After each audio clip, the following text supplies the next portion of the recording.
Film dapat memberikan efek yang berbeda pada suasana hati penontonnya tergantung pada genre film yang mereka tonton.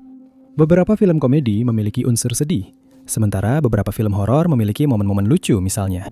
Namun, beberapa film tetap membekas di pikiran kita lebih lama dibandingkan yang lain, berkat beberapa detail-detail mengganggu yang ada di dalamnya, terutama ketika film tersebut didasarkan pada kejadian nyata. Nomor 10. Film Zodiac tahun 2007 yang disutradarai oleh David Fincher menceritakan kisah pembunuh berantai terkenal Zodiac yang berhasil menghindari hukum selama beberapa dekade setelah kejahatan pertamanya yang diketahui terjadi pada 20 Desember 1968. Dalam tahun-tahun berikutnya, dia melakukan banyak kejahatan serupa lainnya. Namun, meskipun film tersebut membahas kejahatan-kejahatan ini, film ini lebih banyak berfokus pada catatan dan sandi aneh yang dikirimkan pelaku ke media, serta upaya-upaya yang dilakukan untuk memecahkannya.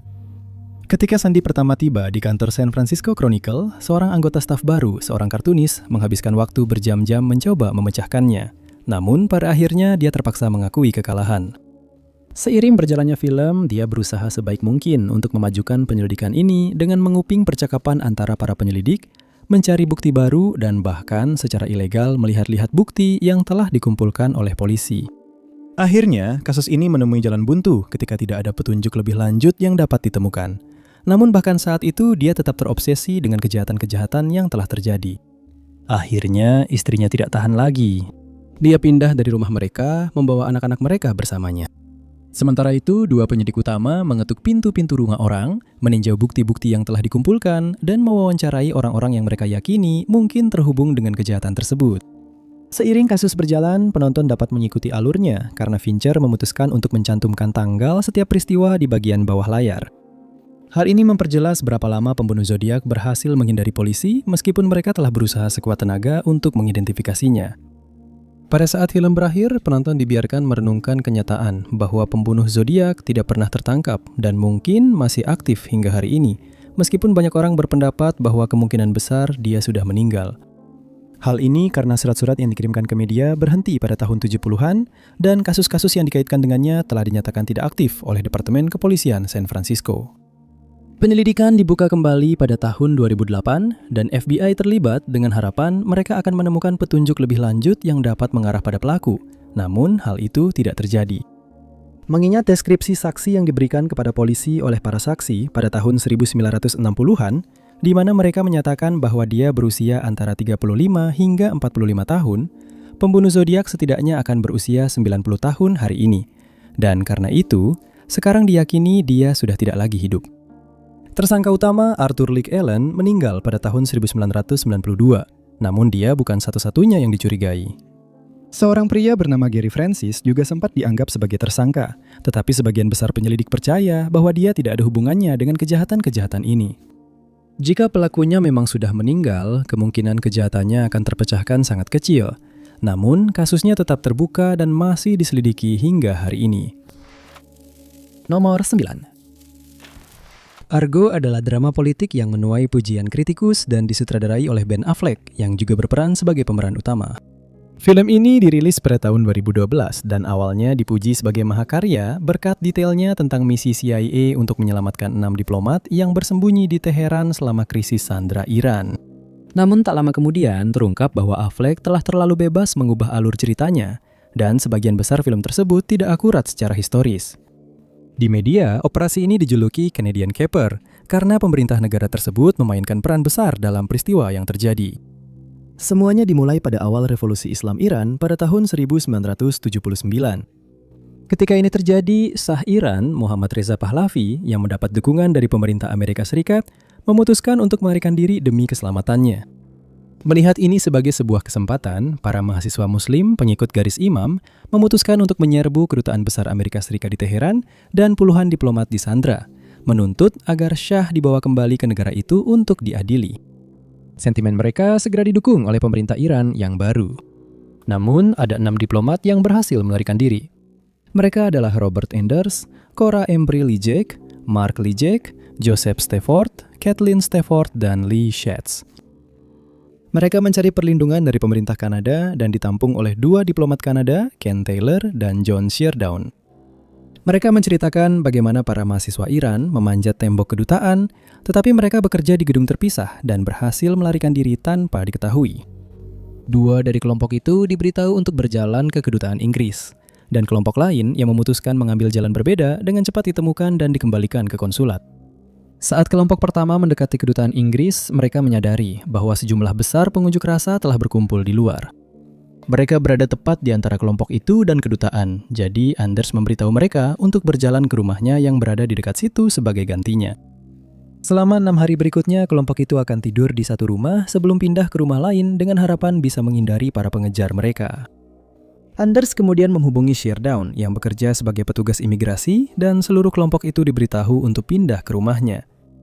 5 diplomat tiba di sana pada tanggal 10 November dan mereka disambut oleh Duta Besar Kanada, Ken Taylor. 2 anggota kelompok itu dibawa ke rumah Taylor, sementara 3 lainnya tinggal bersama Sheardown.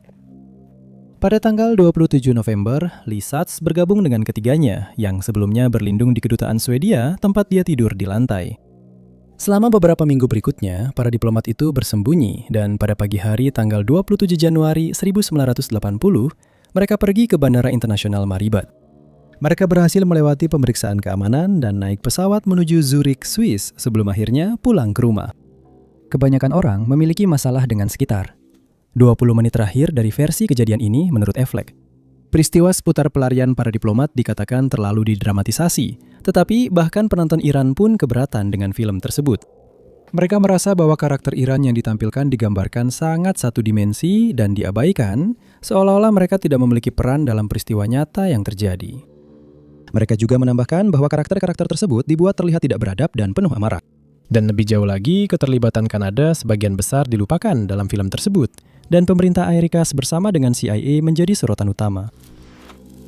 Nomor 8. Crash adalah film olahraga biografi tahun 2013 yang berfokus pada persaingan sengit antara 2 pembalap Formula 1, James Hunt dari Inggris dan Niki Lauda dari Austria. Persaingan ini memuncak pada musim 1976, dan para penggemar F1 sangat antusias untuk melihat bagaimana persaingan tersebut berlangsung. Namun menurut orang-orang yang dekat dengan kedua pembalap tersebut, peristiwa dalam film Ron Howard telah dibesar-besarkan demi kepentingan film, dan banyak yang merasa tidak terkesan karena mereka merasa hal itu mencoreng salah satu persaingan paling ikonik dalam olahraga tersebut.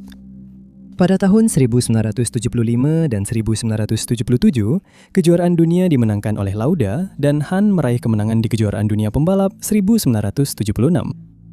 Pada saat itu, Lauda mengendarai Ferrari dan Hunt membalap untuk McLaren. Pada tahun yang sama, Lauda mengalami kecelakaan yang sangat menakutkan di Nürburgring dalam kondisi hujan yang membuatnya cukup khawatir. Dia menyarankan agar balapan ditunda, tetapi permintaannya tidak didengarkan, dan saat melewati sebuah tikungan, salah satu lengan kendali mobilnya patah. Hal ini menyebabkan mobil menabrak tanggul dengan bagian depan terlebih dahulu, kemudian terbakar. Dia dibantu keluar dari mobil oleh sesama pembalap, dan dia melewatkan 6 minggu musim F1, tetapi akhirnya pulih sepenuhnya. Setelah itu, persaingan antara Hunt dan Lauda semakin memanas. Dalam balapan pertamanya setelah kembali, dia finish di posisi keempat di Grand Prix Italia, sementara Hunt gagal menyelesaikan balapan. Pada bulan Oktober tahun itu, keduanya hanya terpaut 8 poin, dan ketika musim berakhir, Hunt menang hanya dengan selisih 1 poin.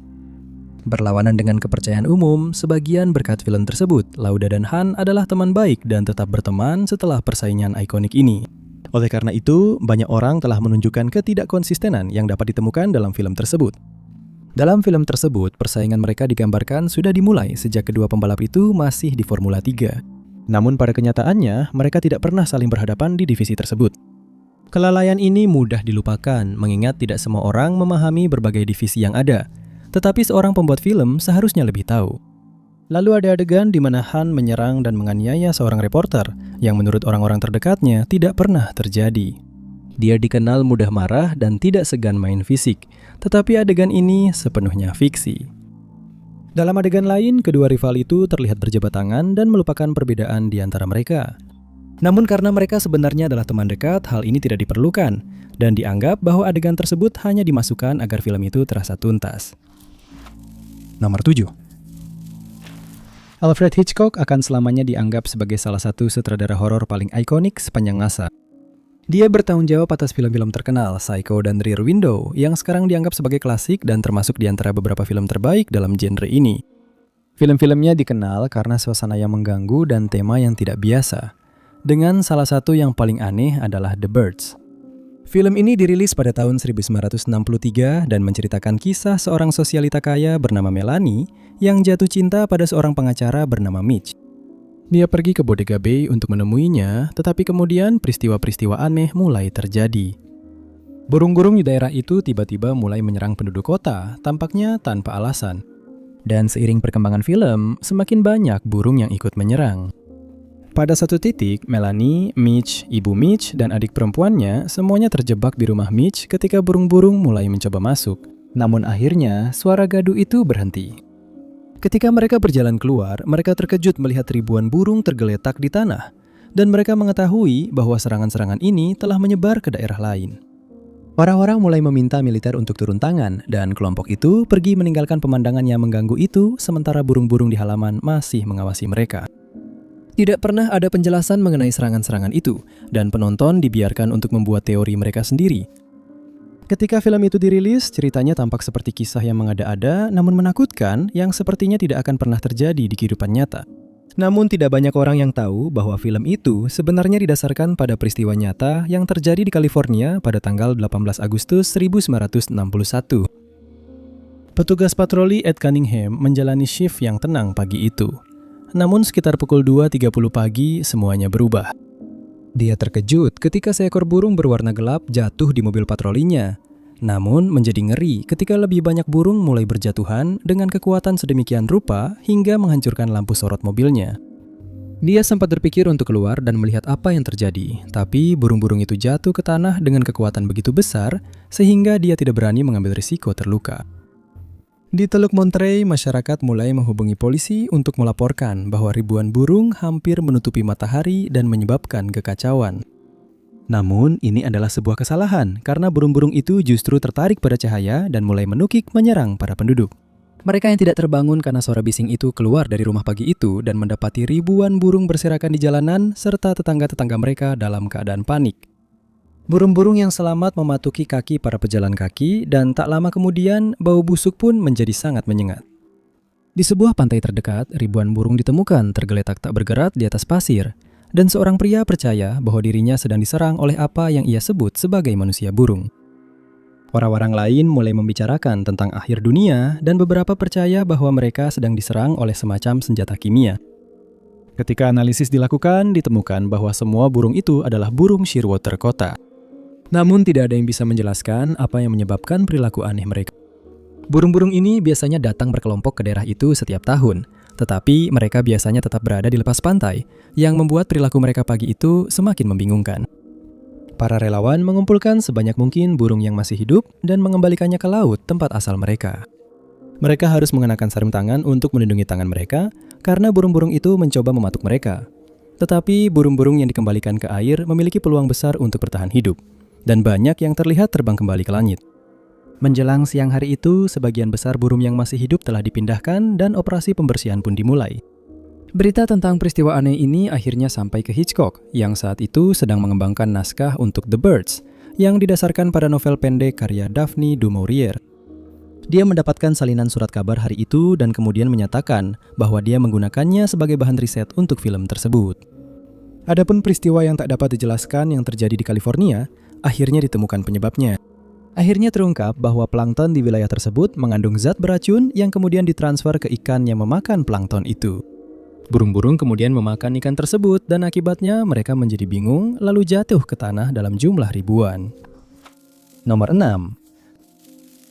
Winchester, sebuah film horor supranatural tahun 2018 yang disutradarai oleh Michael dan Peter Spirik dan berfokus pada kehidupan Sarah Winchester, janda dari William Worth Winchester. Ayah William, Oliver, adalah penemu senjata api Winchester yang dikenal di seluruh dunia. Jadi tidak perlu dikatakan lagi bahwa keluarga itu sangat kaya. Sarah juga lahir dari keluarga kaya di New Haven, Connecticut pada tahun 1839. Dan tidak seperti kebanyakan wanita pada masa itu, dia menerima pendidikan yang sangat baik. Dia dengan cepat belajar berbicara 5 bahasa dengan lancar dan dapat membahas berbagai topik, termasuk matematika dan sains dengan percaya diri. Berkat kecerdasan dan kecantikannya, dia mendapat julukan Belle of New Haven. Dan tak lama kemudian, dia menarik perhatian salah satu tetangga keluarganya, William Winchester. Mereka jatuh cinta dan menikah, dan menurut semua orang, hubungan mereka sangat bahagia. Akhirnya mereka memiliki seorang putri bernama Annie, tetapi dia lahir dengan kondisi medis yang tidak dapat diobati, sehingga dia hanya hidup beberapa minggu saja. Tragedi itu tentu saja sangat memengaruhi Sarah, dan seiring berjalannya waktu, dia mulai semakin menutup diri. Sementara itu, keluarga Winchester yang sebelumnya menjalankan perusahaan pakaian mulai mengalihkan perhatian mereka ke senjata api. Setelah senjata-senjata itu disempurnakan, senjata-senjata itu menjadi sangat populer. Dan tak lama kemudian, keluarga Winchester menjadi nama terkemuka di bidang mereka. Ayah William meninggal pada tahun 1880 dan pasangan itu pun terpukul. Yang lebih buruk lagi, Williams didiagnosis menderita tuberkulosis. Dan hanya setahun setelah ayahnya meninggal, dia juga kehilangan nyawanya. Sementara Sarah sangat terpukul, dia berhak mewarisi setengah dari kekayaan keluarga, yang jumlahnya sekitar 20 juta dolar, jumlah yang sangat besar pada masa itu. Namun uang itu tidak banyak mengurangi kesedihannya, dan dia mulai menemui seorang medium yang memberitahunya bahwa dia perlu pindah ke barat untuk memulai hidup baru.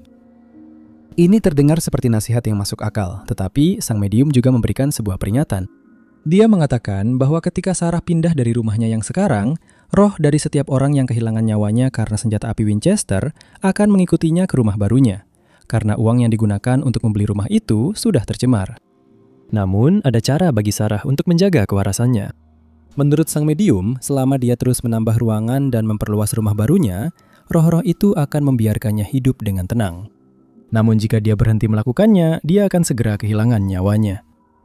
Pada saat itu, Sarah telah didiagnosis menderita radang sendi, dan dia serta dokternya sepakat bahwa cuaca yang lebih hangat di barat akan baik untuk kesehatannya. Dia mengikuti saran tersebut dan membeli sebidang tanah seluas sekitar 16 hektar yang di dalamnya terdapat sebuah rumah pertanian 2 lantai. Tidak butuh waktu lama sebelum bangunan itu benar-benar berubah total. Sarah mempekerjakan para tukang bangunan untuk menambah bangunan tambahan, membangun kamar-kamar ekstra, dan kadang-kadang menambahkan tangga yang sebenarnya tidak menuju kemana-mana. Dia merasa bahwa ini adalah satu-satunya cara untuk mencegah roh-roh menjadi ganas. Dan seiring waktu, sekitar 160 ruangan berbeda pun ditambahkan. Bahkan setelah kepergiannya, beberapa orang mengklaim bahwa rumah Sarah tampak berubah dan bertransformasi dengan sendirinya, dan seseorang bisa dengan mudah tersesat di labirin di dalam rumah besar itu, yang kini lebih mirip sebuah desa daripada sebuah rumah. Ada yang menyarankan bahwa dia membangun ruangan-ruangan itu sedemikian rupa untuk membingungkan roh-roh yang menghantuinya, namun ini hanyalah spekulasi belaka. Sarah meninggal pada tahun 1922 dan hingga hari ini rumah Winchester tetap penuh misteri karena banyak orang mengalami kejadian-kejadian yang tak dapat dijelaskan saat mengunjungi properti tersebut. Nomor 5. Dibutuhkan orang dengan karakter tertentu untuk menjadi anggota tim penjinak bahan peledak yang merupakan fokus utama dari film The Hurt Locker. Ini adalah pekerjaan yang sangat berbahaya dan membutuhkan fokus tinggi serta pemahaman teknis. Film ini yang disutradarai oleh Catherine Bigelow mendapat sambutan baik setelah dirilis pada tahun 2006 dan sukses di box office. Film ini memenangkan 6 Academy Awards, salah satunya adalah penghargaan untuk film terbaik. Film ini berisi adegan-adegan intens di mana tim terlihat berusaha menjinakkan alat peledak selama Perang Irak, dan dampak pekerjaan tersebut terhadap tim sangat terlihat jelas. Banyak orang menganggap film ini sebagai gambaran akurat tentang misi yang dijalankan tim-tim seperti itu selama masa perang. Namun tak lama kemudian, para veteran perang mulai menyuarakan ketidakpuasan mereka terhadap film ini. Kritik pertama adalah tentang bagaimana kondisi selama masa perang digambarkan oleh Bigelow. Dalam setidaknya satu adegan, salah satu anggota tim penjinak bahan peledak terlihat menjinakkan alat seperti itu menggunakan pemotong kawat, seperti yang sering terjadi di film-film, namun ini tidak akurat. Dalam situasi nyata, tim tidak akan pernah mempertaruhkan nyawa salah satu anggotanya, dan robot digunakan untuk meledakkan atau menjinakkan alat tersebut. Seorang veteran menggambarkan adegan itu seperti seorang pemadam kebakaran masuk ke gedung yang terbakar hanya dengan membawa botol semprot. Lalu ada karakter Sersan Staff James. Dia terus-menerus membahayakan nyawanya sendiri dan timnya melalui perilaku gegabah dan tak terduga, bahkan terlihat bekerja tanpa perlengkapan pelindung apapun. Selama misi yang sebenarnya, setiap keputusan yang diambil harus disetujui oleh beberapa anggota tim, sehingga memastikan bahwa protokol yang benar diikuti dan menciptakan kondisi seaman mungkin di lingkungan yang sangat berbahaya. Ada juga kekhawatiran tentang ketidakprofesionalan yang digambarkan dalam film tersebut. Dalam salah satu adegan, James meninggalkan markas dan pergi ke desa terdekat untuk membalas dendam kepada penduduk setempat dengan menyerang mereka secara fisik. Para veteran menyatakan bahwa hal ini sangat tidak pantas karena setiap tentara yang melakukan hal tersebut akan dikeluarkan dari militer karena menyerang dan melukai warga sipil di zona perang. Mereka juga merasa bahwa hal ini memperkuat stereotip bahwa semua warga Amerika memiliki senjata api dan ingin menggunakannya sesering mungkin. Padahal kenyataannya tidak demikian. Tidak butuh waktu lama bagi film ini untuk memicu gugatan ketika seorang pria, Master Sersan Jeffrey Sarver, mulai mengklaim bahwa film tersebut didasarkan pada bagian dari kehidupannya. Karena film ini didasarkan pada kisah nyata, dia merasa bahwa dia perlu mendapatkan kompensasi. Tetapi dia juga memiliki keluhan lain. Dia menambahkan bahwa karakternya telah digambarkan secara keliru dalam film tersebut dan bahwa dia telah dicemarkan nama baiknya. Namun, produser film tersebut berargumen bahwa film itu memang didasarkan pada peristiwa nyata, tetapi mereka mengambil inspirasi dari beberapa orang yang berbeda, bukan hanya dari pengalaman Sarver saja. Sarver mengajukan gugatan, tetapi pada akhirnya kalah. Dalam tahun-tahun berikutnya, para veteran perang Irak terus mengkritik The Hurt Locker karena mereka merasa film itu memberikan kesan yang salah kepada penonton tentang bagaimana rasanya bekerja di bawah kondisi yang sangat berbahaya dan penuh tekanan selama masa perang. Nomor 4, film lain yang mendapat banyak kritik dari sejarawan yang tidak terkesan adalah Braveheart yang terkenal, yang mengguncang dunia ketika dirilis pada tahun 1996. Film ini disutradarai oleh bintangnya sendiri, Mel Gibson, dan meskipun telah menerima banyak kritik, film ini tetap menjadi favorit bagi banyak penggemar film. Film ini menceritakan kisah William Wallace, seorang pejuang Skotlandia abad ke-13 yang berusaha mengakhiri keinginan Raja Edward pertama untuk menaklukkan Skotlandia. Di awal film, Wallace menikahi Morak, seorang wanita dari desanya secara diam-diam. Namun tak lama kemudian, tragedi pun terjadi. Orang-orang suruhan raja menyerbu desa dan mengakhiri hidup Morak, yang membuat Wallace sangat marah. Dia memutuskan untuk memulai pemberontakan melawan kerajaan, dan sepanjang sebagian besar film, dia terlihat membalas dendam kepada siapapun yang menghalangi jalannya.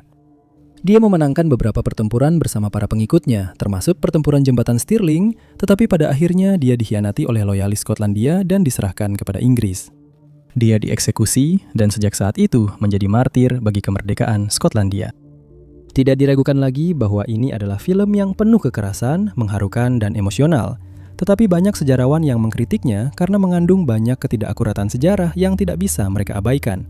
Dalam salah satu sindiran lucu tentang kesalahan-kesalahan ini, seorang penulis bernama John O'Farrell menulis, "Film itu tidak akan bisa lebih tidak akurat lagi jika seekor anjing dari plastisin ditambahkan ke dalam pemeran dan judul filmnya diubah menjadi William Wallace dan Gromit." Ketidakakuratan pertama terjadi pada adegan pertama film ini. Adegan tersebut menunjukkan sang raja memperlakukan sebuah hukum yang memungkinkan para bangsawan untuk berhubungan intim dengan wanita bawahan pada malam pernikahan mereka. Banyak sejarawan percaya bahwa hukum ini sebenarnya tidak pernah ada, karena tidak pernah ditemukan catatan tertulis tentangnya, dan tidak ada seorang pun yang pernah mengklaim bahwa itu adalah hukum nyata atau pernah bisa membuktikan keberadaannya. Pertempuran jembatan Stirling telah dipuji oleh banyak orang, termasuk beberapa sejarawan, sebagai penggambaran terbaik dari pertempuran abad pertengahan yang pernah ditampilkan dalam film. Namun bahkan adegan ini pun tidak luput dari masalah. Pertama, adegan ini gagal menampilkan jembatan yang dimaksud dan tidak menghadirkan satu orang yang sangat penting yang terlibat dalam pertempuran tersebut, yaitu pemimpin pemberontakan Andrew de Moray. Selama pertempuran yang sebenarnya, Moray terluka saat mengalahkan pasukan Inggris dan kemudian meninggal karena luka-lukanya. Dan para sejarawan merasa aneh bahwa dia tidak dimunculkan dalam adegan ini karena perannya sangat besar dalam kemenangan tersebut. Namun, kehormatan itu justru diberikan kepada Wallace. Lalu ada masalah dengan judul filmnya, Braveheart. Secara historis, istilah Braveheart digunakan untuk menggambarkan Robert the Bruce yang memimpin para prajurit Skotlandia meraih kemenangan melawan Inggris selama Perang Kemerdekaan Skotlandia yang pertama. Dalam film tersebut, ayah Wallace bernama Malcolm, padahal nama aslinya adalah Alan. Dia kehilangan nyawanya saat Wallace masih kecil, dan kedua hal ini tidak benar. Masih belum diketahui mengapa Gibson memutuskan untuk mengubah namanya, dan sudah pasti ayah Wallace masih hidup saat pemberontakan terjadi. Salah satu cara penonton dibuat tertarik pada karakter Wallace adalah dengan menggambarkannya sebagai seorang petani miskin dari dataran tinggi. Namun faktanya, dia berasal dari keluarga yang cukup berada secara finansial dan tidak pernah kesulitan untuk bertahan hidup. Selain itu, Wallace dan Isabella dari Prancis tidak pernah bertemu dalam kehidupan nyata. Para pejuang pada masa itu tidak memakai cat wajah dan mereka juga tidak mengenakan kilt tartan saat bertempur. Mereka akan menggunakan pedang dan perisai, bukan pedang dua tangan seperti yang digunakan Wallace dalam film tersebut. Dan sang raja wafat 2 tahun setelah Wallace dan tidak sedang diranjang kematian saat Wallace dieksekusi. Nomor 3, sirkus sudah tidak sepopuler beberapa dekade yang lalu. Banyak orang merasa bahwa hewan-hewan diperlakukan dengan buruk oleh perusahaan-perusahaan keliling dan hiburan yang ditawarkan sudah tidak lagi memiliki nilai di zaman modern ini. Namun tidak bisa dipungkiri bahwa sirkus dulunya sangat populer, karena keluarga-keluarga biasa berbondong-bondong datang ke tenda-tenda besar ini untuk menikmati hiburan ringan dan aksi-aksi menakjubkan yang akan mereka bicarakan selama berminggu-minggu setelahnya. Salah satu pemilik sirkus paling terkenal adalah P.T. Barnum, yang mendirikan Barnum and Bailey Circus pada tahun 1881 bersama James A. Bailey. Barnum telah menggelar tur sirkusnya yang bernama The Greatest Show on Earth sejak tahun 1870-an. Namun pada suatu saat, dia dan Bailey, pesaing terbesarnya, memutuskan untuk menggabungkan kedua perusahaan mereka. Kisah ini diangkat dalam film musikal tahun 2017 berjudul The Greatest Showman yang disutradarai oleh Michael Gracie. Film ini dibintangi oleh para aktor terkenal seperti Hugh Jackman, Zac Efron, dan Michelle Williams. Namun, bahkan kehadiran nama-nama terkenal tersebut tidak membuat film ini terhindar dari banyak kritik. Kisah Barnum dalam film ini adalah kisah dari miskin menjadi kaya. Dia memutuskan untuk membuat sirkus demi kehidupan yang lebih baik bagi dirinya dan keluarganya. Dan harus diakui, lagu-lagu yang disertakan dalam musikal ini bersama dengan penampilan akting yang luar biasa sangat disukai oleh penonton. Orang jadi bertanya-tanya, apakah mereka akan bereaksi sama jika mereka tahu seperti apa sebenarnya Barnum dan apakah mereka akan tetap mendukungnya. Para pengkritik mengklaim bahwa karakter Barnum telah diperhalus agar sesuai dengan narasi film, dan kenyataannya dia adalah tipe orang yang sangat berbeda.